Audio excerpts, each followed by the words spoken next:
que notar que Jesus enviou pessoas que ele conhecia, que ele confiava, e que passaram por um momento apertado antes de serem enviados. Então eram pessoas realmente preparadas, confiantes, conhecedoras de Jesus, do reino, né? Se você ler no capítulo 9, você vai perceber ali que Jesus deu uma apertada para realmente preparar esses homens. Por que eu estou dizendo isso? Porque a maioria de nós nem sequer é preparada. A maioria de nós nem sequer conhece o mínimo do Evangelho, né, para aplicar na sua própria vida, muito menos para poder sair e aplicar na vida de outras pessoas ou pregando o Evangelho. Então a primeira coisa que nós temos que fazer é olhar para dentro de nós mesmos e perceber quem nós somos nesse mundo espiritual. Tem um versículo aqui que me chamou muita atenção, que é o versículo 20, diz assim, ó: contudo, alegrem-se, não porque os espíritos se submetem a vocês, mas alegrem-se porque os seus nomes estão escritos nos céus.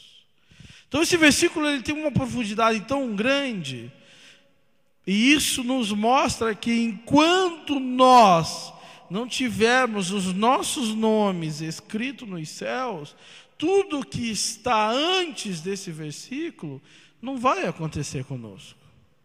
Então, antes de mais nada, antes de pensar em usar o poder de Deus para fazer milagre, antes de pensar em usar o poder de Deus para expulsar demônio, antes de você começar a orar para Deus modificar a tua situação, antes de você começar a orar para Deus fazer milagres pessoais que te acrescentem prosperidade, você precisa ter um encontro real com Deus. Você precisa ser conhecido de Jesus. O teu nome precisa estar escrito nos céus. E é exatamente nesse ponto em que nós, ou a maioria de nós, não chegamos ainda, porque muitos de nós ainda tropeçamos em coisas, coisas espirituais pequenas, em armadilhas do inimigo tão supérfluas, que quando você para e pensa, poxa vida, eu estou trocando Deus por isso. Eu não consigo me firmar por causa disso aqui. Então, antes de mais nada, nós temos que olhar para a nossa vida, né? E perceber que nós precisamos ter, no mínimo, a coragem de mudar o nosso rumo. A coragem de mudar o nosso destino. Se vocês observarem no capítulo 9, Jesus não aceitava desculpa. Jesus não aceitava que as pessoas colocassem para ele alguma justificativa para ele não poder seguir a Jesus. Tem até um jovem que disse assim: Senhor, deixa-me sepultar o meu pai. Jesus olhou para ele e disse assim, ó: deixe os mortos que sepultem os seus mortos. Ou seja, você não deve mais se envolver com nada desse mundo. Você não deve mais se submeter a nenhum dogma, a nenhuma lei, a nada que te prenda na carne. Porque agora você é espiritual.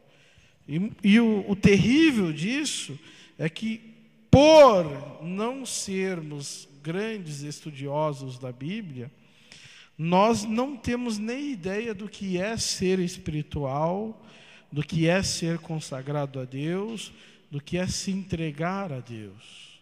Se nós pegarmos o Velho Testamento, nós vamos notar ali que quando algo era entregue a Deus, quando algo era consagrado a Deus, e quando isso era tirado da casa de Deus, ele servia de maldição para quem o portasse.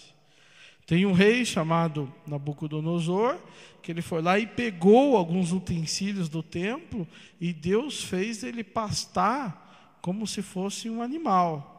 Os filisteus, quando pegaram a Arca da Aliança, veio sobre eles maldição, que eles tiveram que devolver rapidamente essa Arca da Aliança para Israel. Então, nós temos que ter em nós a curiosidade de descobrir quem é Deus, o que é essa santidade, porque é que eu preciso ser santo, porque é que eu preciso ser separado.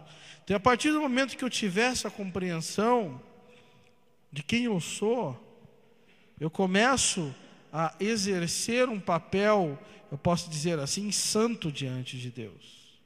Primeiro, santificando a própria vida. A Bíblia diz assim, segui a paz e a santificação, porque sem a qual ninguém verá o Senhor. Então, a partir do momento que eu começo a observar que eu preciso seguir a santificação, eu começo a ter a oportunidade de ver o Senhor, de estar com o Senhor, de operar como o Senhor operava.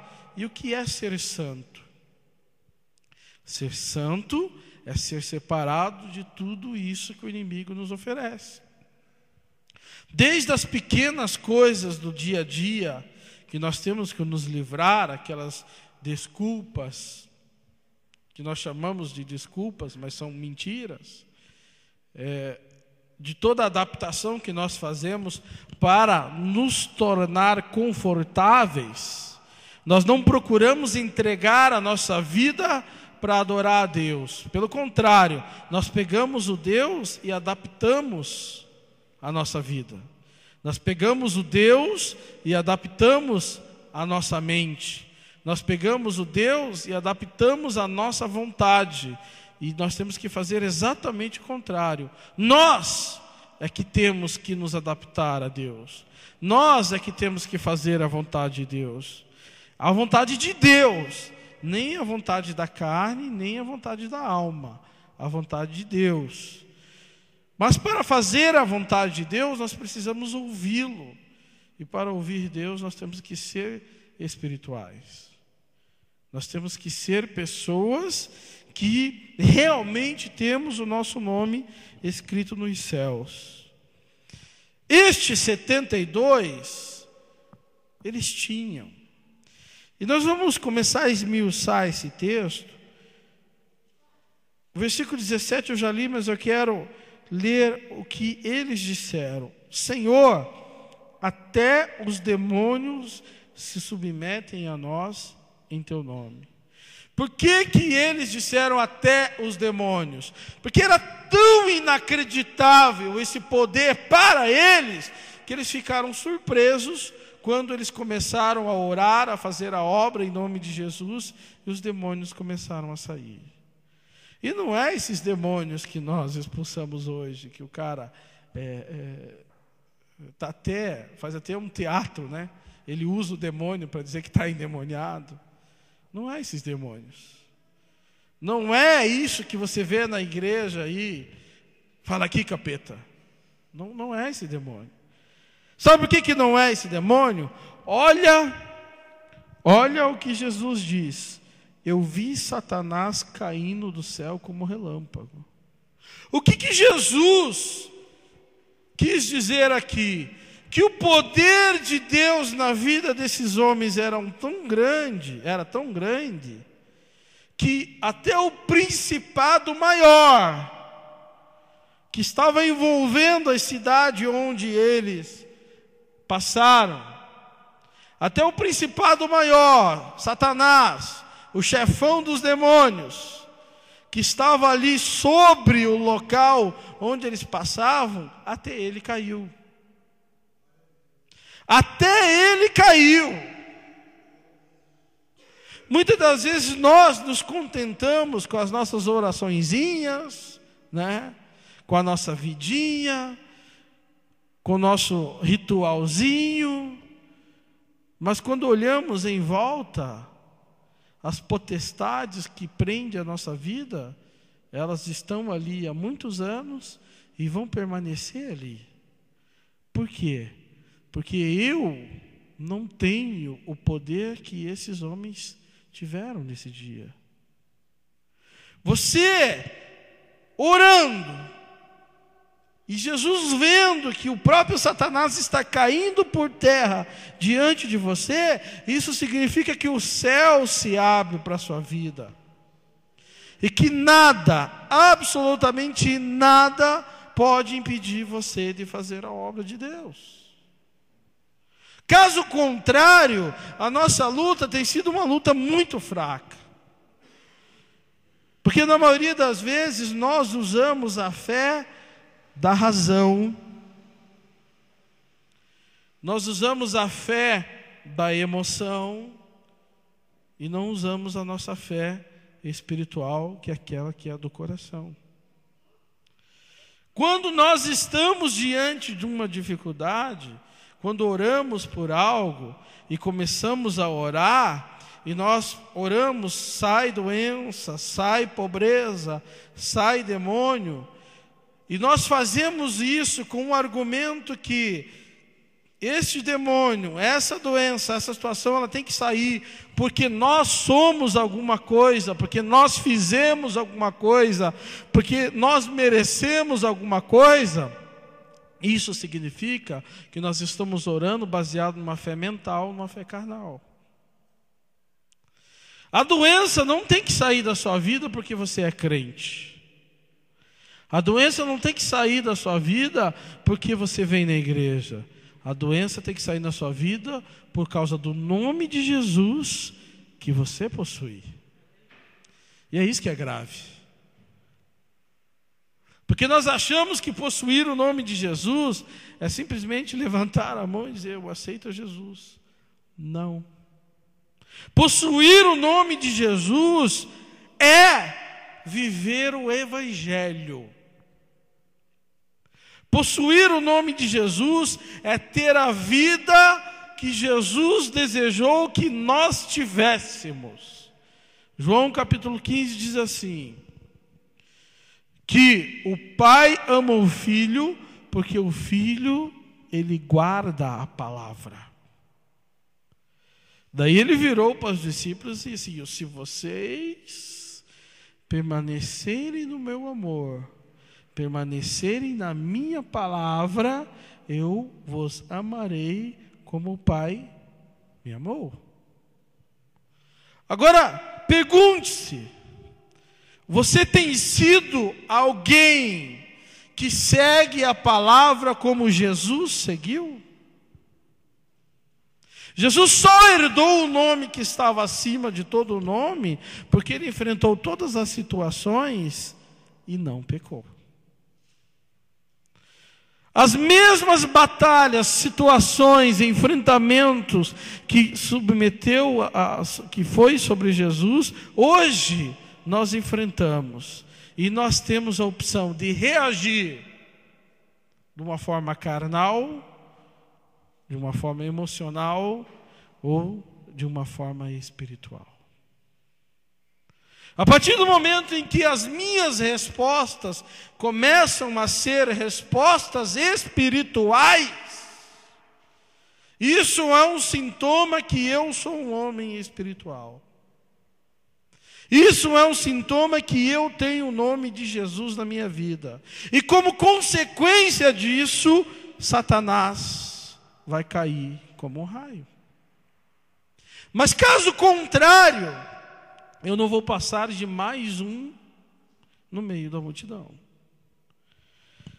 Jesus, no versículo 18, diz assim, eu vi Satanás caindo como um raio, como um relâmpago.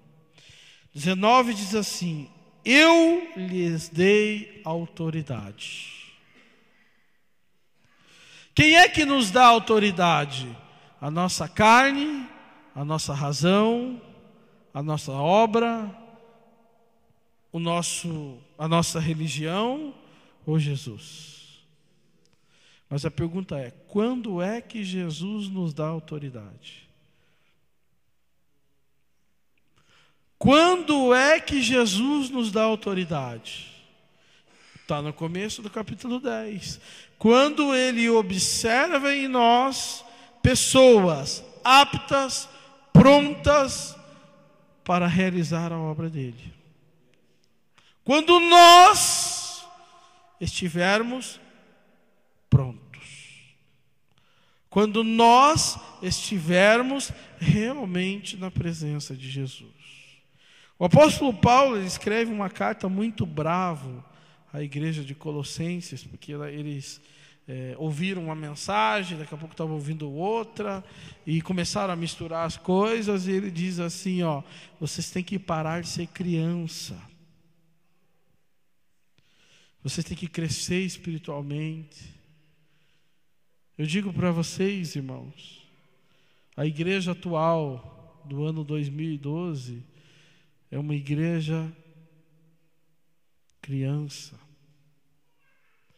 É uma igreja que está no berçário. É difícil você encontrar um crente autêntico. O que é aquele crente autêntico?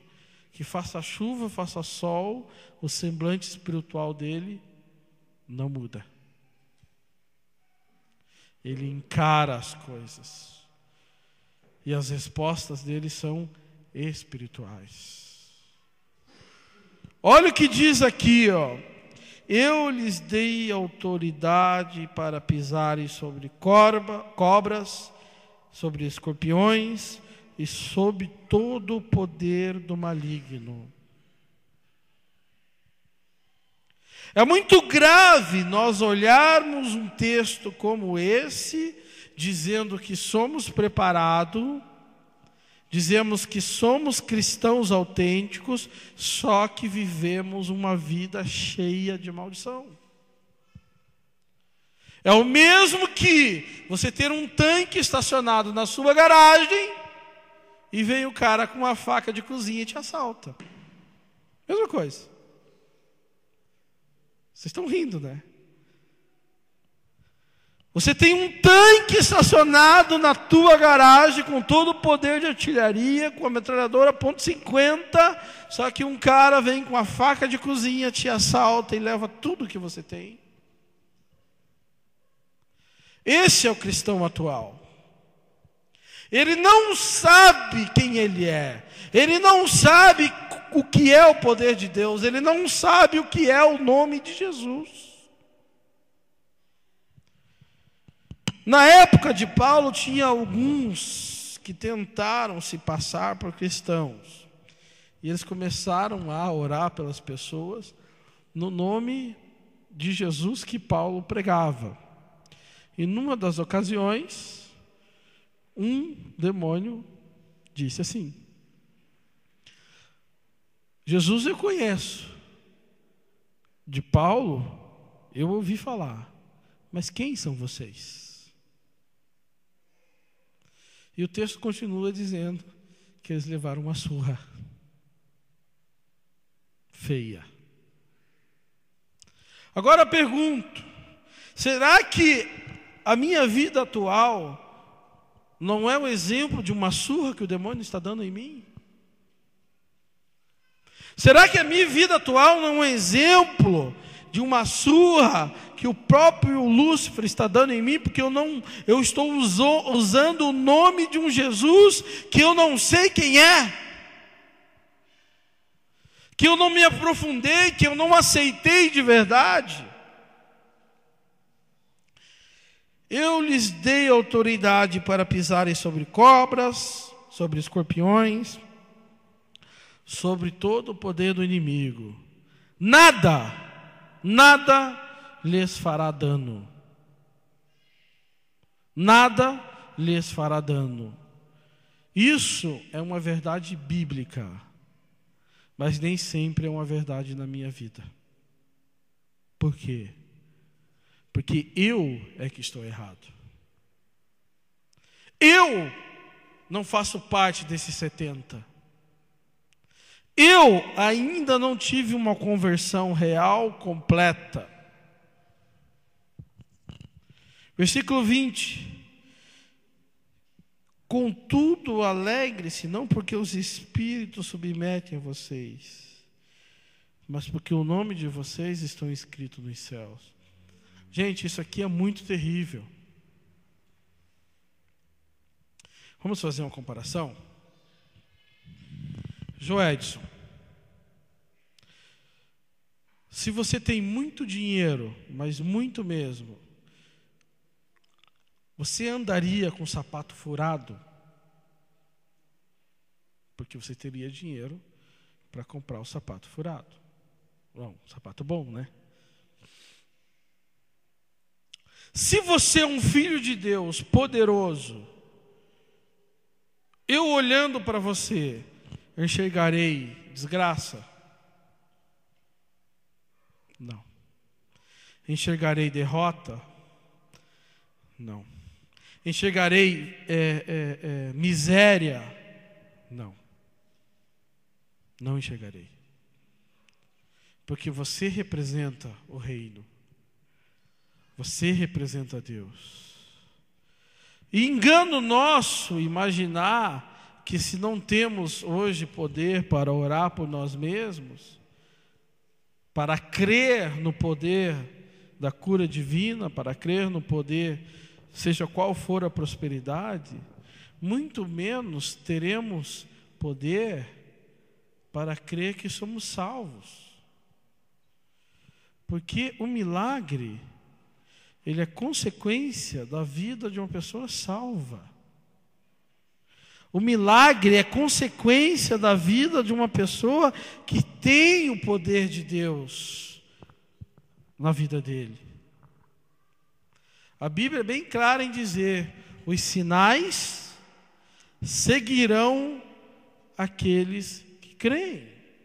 Esse versículo traz uma revelação muito forte.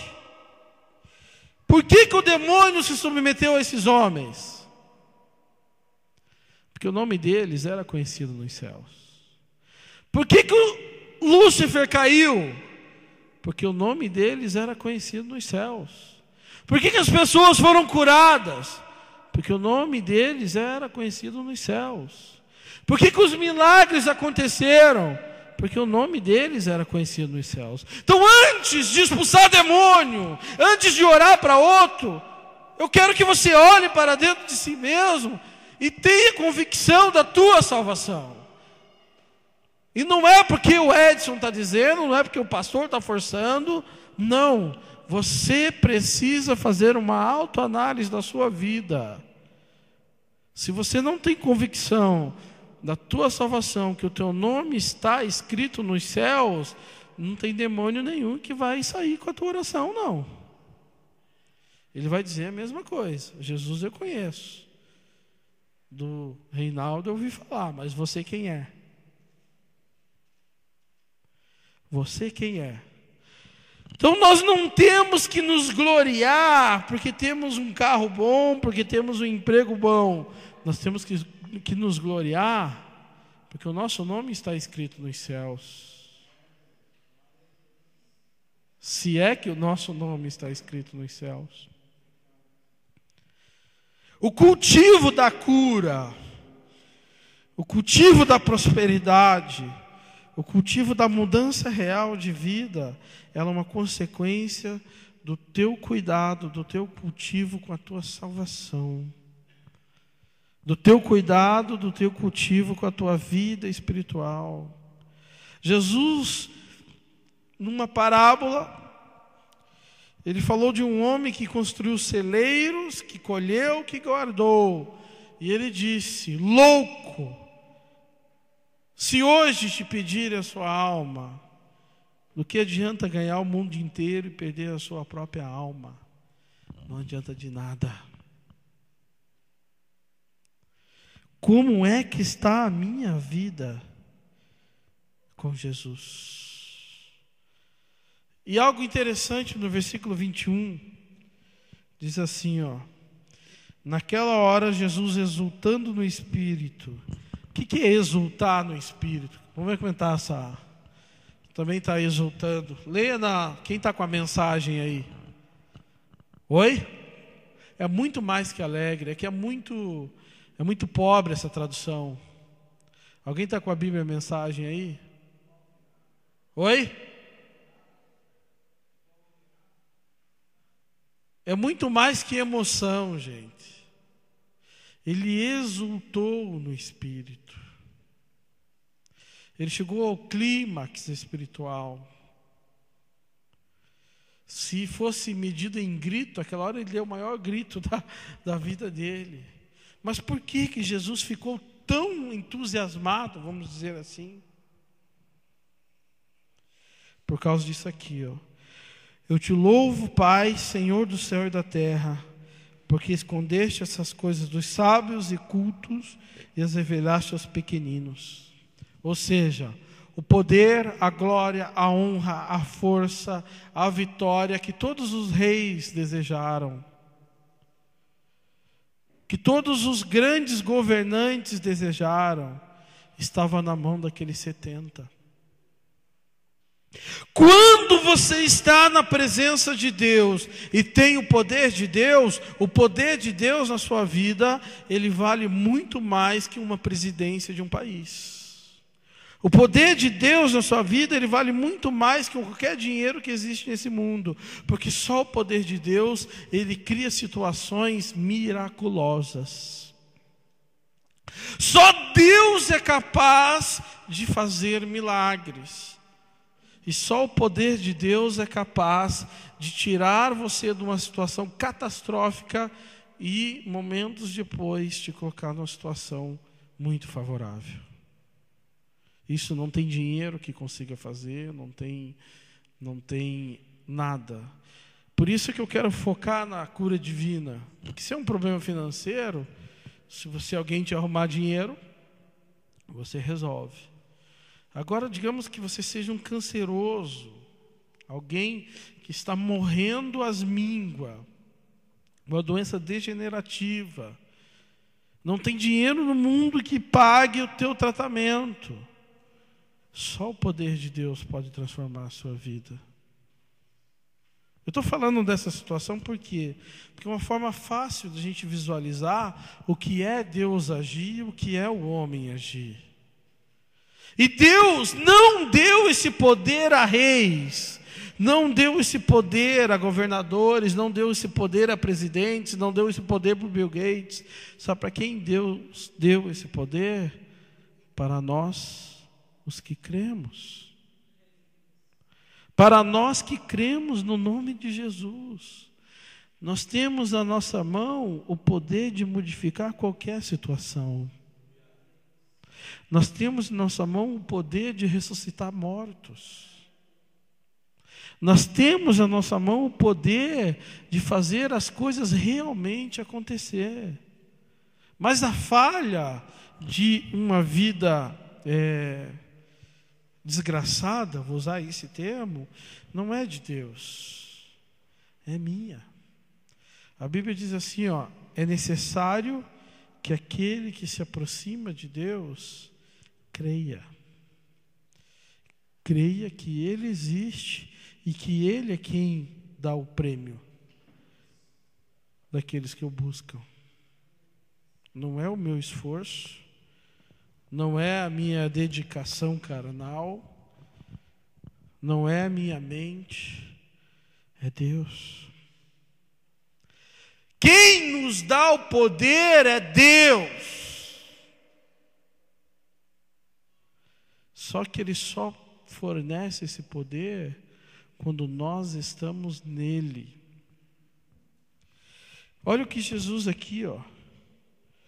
Eu te louvo, Pai, Senhor do céu e da terra, porque escondeste essas coisas dos sábios e cultos e as revelaste aos pequeninos. Sim, Pai, pois assim foi do teu agrado. Ou seja, Deus deu porque Ele quis.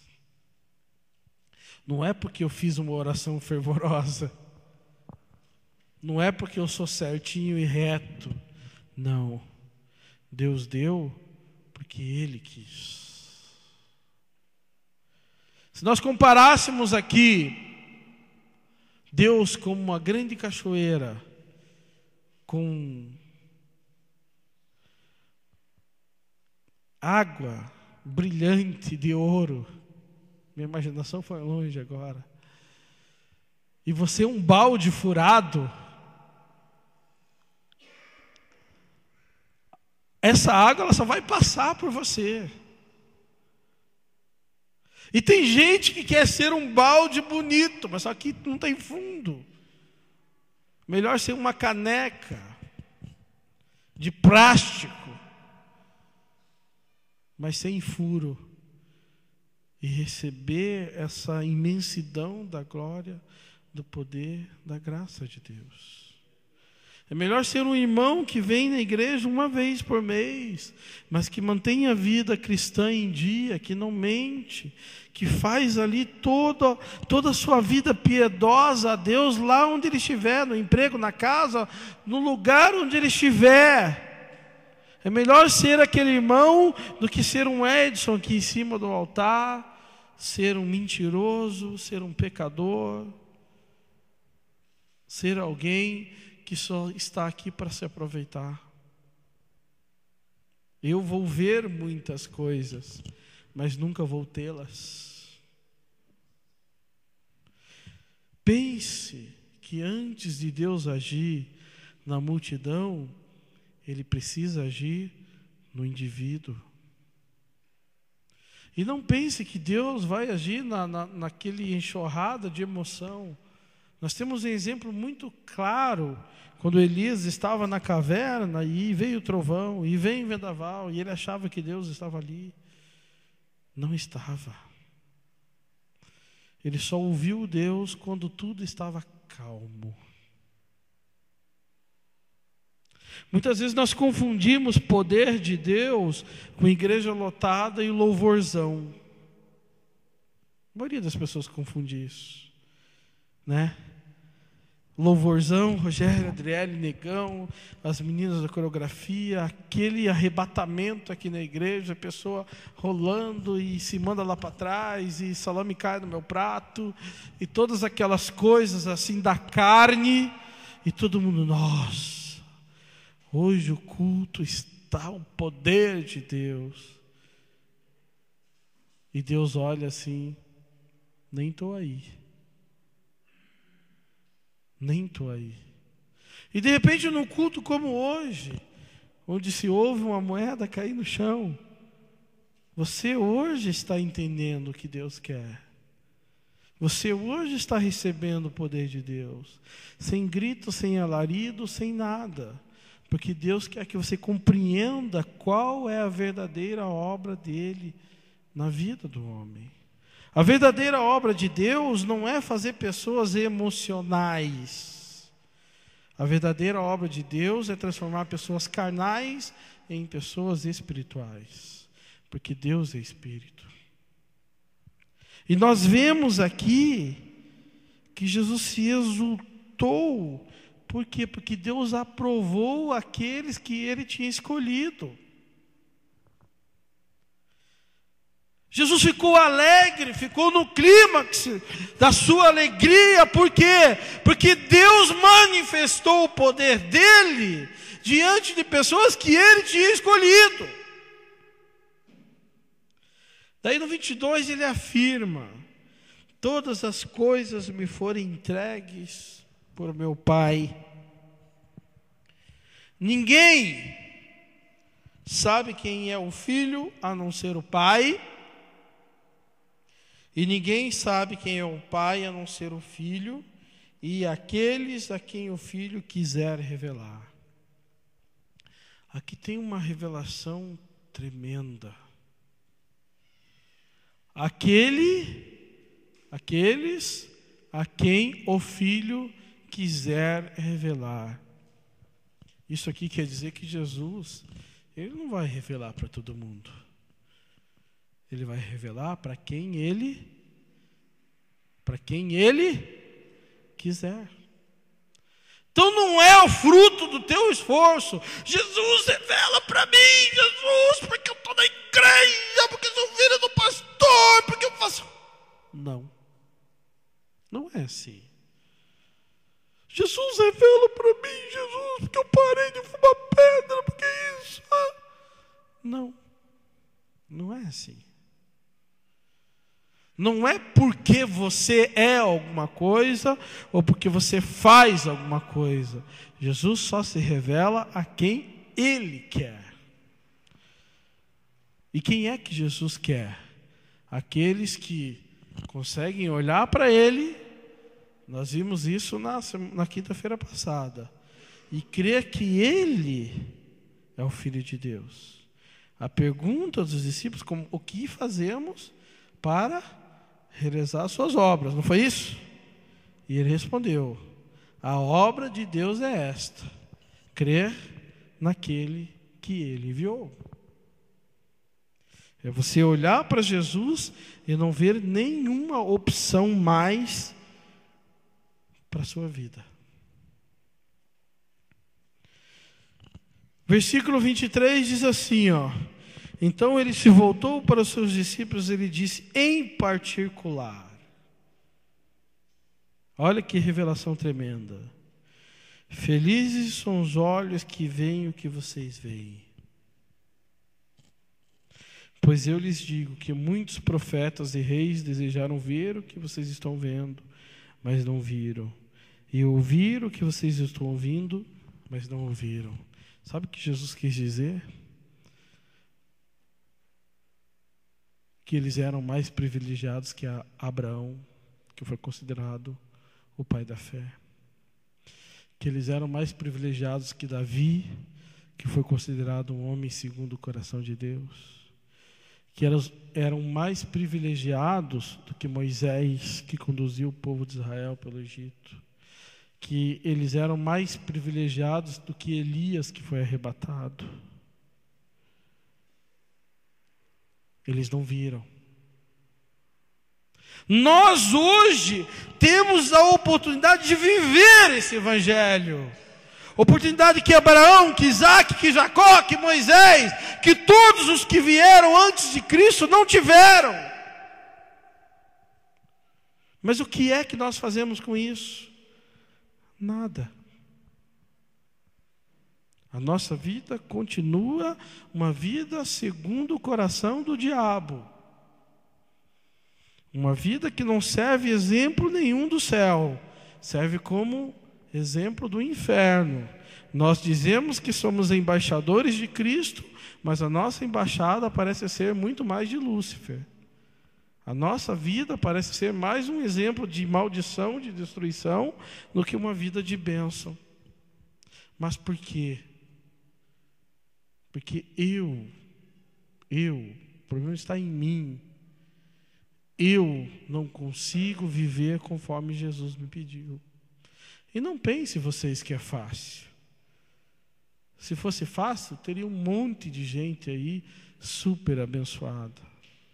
Não é fácil. E não vai ser fácil chegar no céu.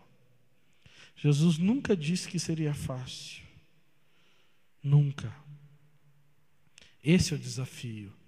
Estarmos prontos, estarmos alertas, estarmos querendo adorar a Deus. E como consequência dessa prontidão, como consequência dessa fidelidade, o poder de Deus ele começa a agir na nossa vida. O poder de Deus começa a agir em nós. Não pense que é fácil, irmãos. Orar e jejuar não é fácil. A tua carne ela te esfacela, ela te joga contra si mesmo, a ponto de você se desesperar. E se você titubear, se você brincar, você acaba entregando os pontos. Por isso que Jesus disse que muitas coisas nós só venceríamos através do jejum e da oração. A vida do cristão, ela só vai para frente através do jejum e da oração.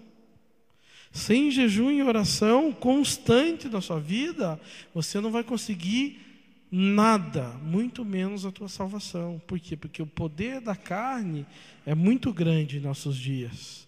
A Bíblia é bem clara. Ela relatou há 2000 anos atrás: por se multiplicar a iniquidade, o amor de muitos esfriará.